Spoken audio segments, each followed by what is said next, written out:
Two of the biggest keys to longevity are sleep and how connected you are to your community.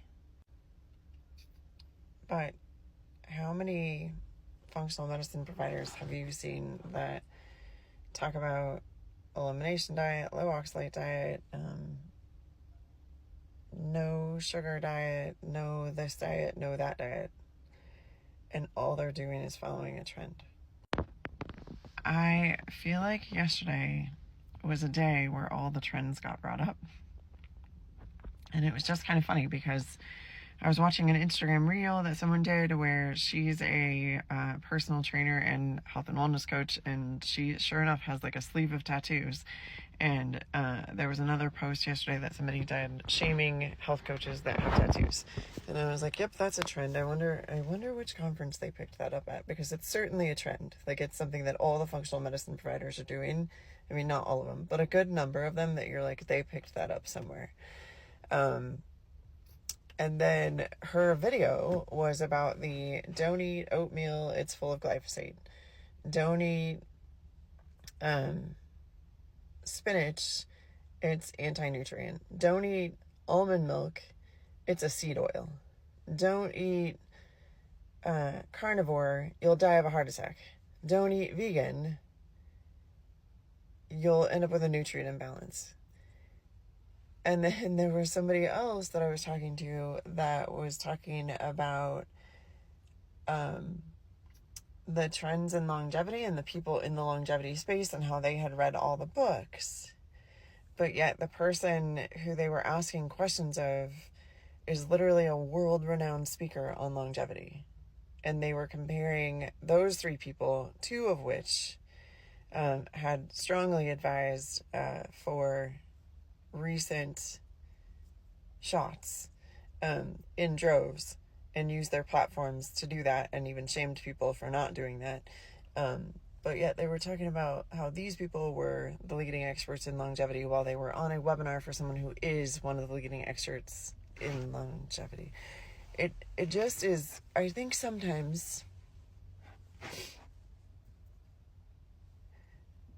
we have to remember that there's a basic level, and we need to start with the basic level. The very basics. It's pretty simple. Get somewhere between 7 and 9 hours of sleep. Get at least 90 grams of protein a day. At least 90 grams of protein a day. If you really want to know how much protein you want, if you are trying to lose weight, there is research that shows that you need 2.7 grams per kilogram of body weight. So if you take your ideal body weight, so I'm 5'7" and a half, I'm 5'7" and 3/4, but so my ideal body weight is somewhere between 130 and 150 pounds, depending on how much muscle I want on my body. So let's say I put it at 145. 145 times 1.26 means that I need 187 grams of protein a day to lose weight. If I just want to maintain, I need to take my body weight times 0.9, which puts me at 133 grams of protein a day.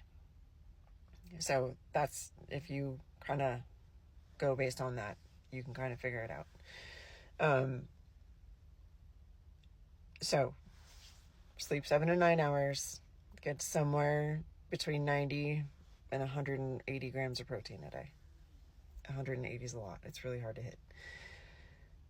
And then eat real food that you have made in your home that is not loaded with sugar every day.